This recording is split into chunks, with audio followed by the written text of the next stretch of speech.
So I am recording this activity for the fifth time because my screen recorder keeps stopping and I have to talk again and again the same instruction.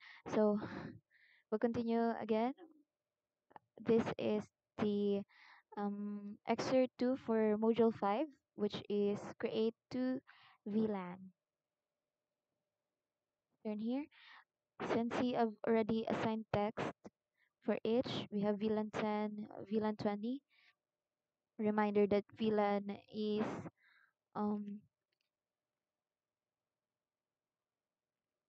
VLAN is a separate subnet or broadcast domain.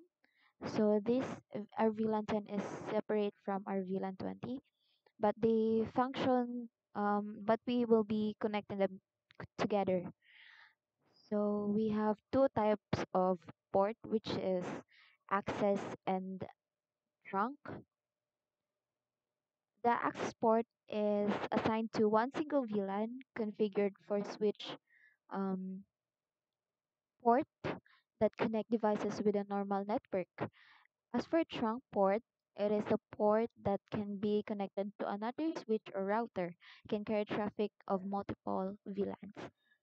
Just like how it was described, our trunk is connected to our router and our switch, and the PCs are using access port so they could access each other.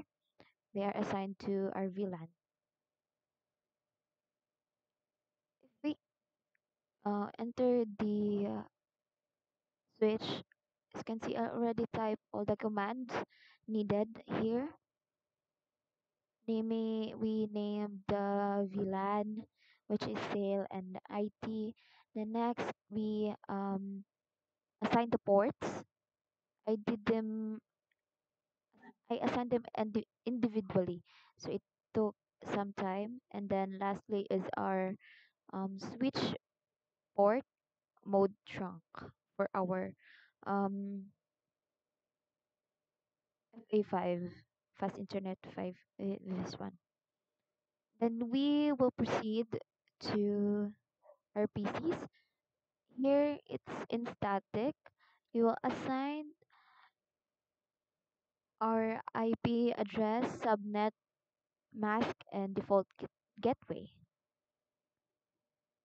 which are 192.192.PC. PC 0. Wait, PC 0, yeah. 192.192.168.1.10. 255.255. Default gateway is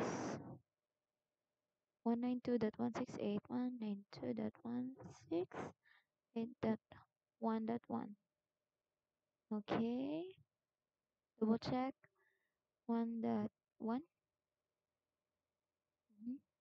Minimize or yeah, minimize. Next, our PC1.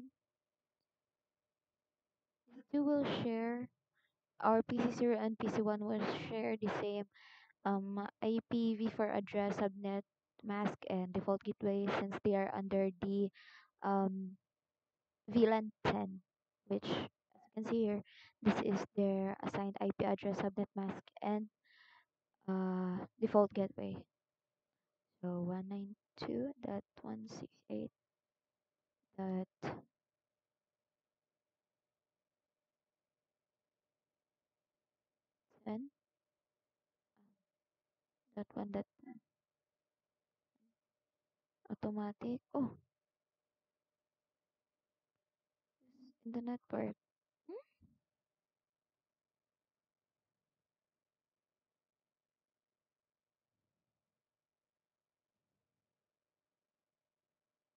Again, 192.168.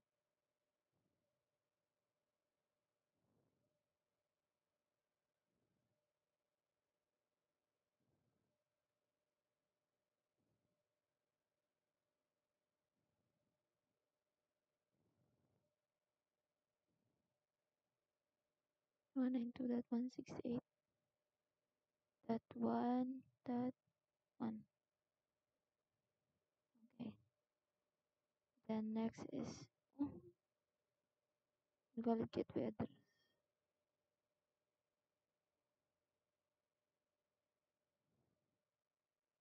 168.120. Okay. Default gateway is 192.168.1.1.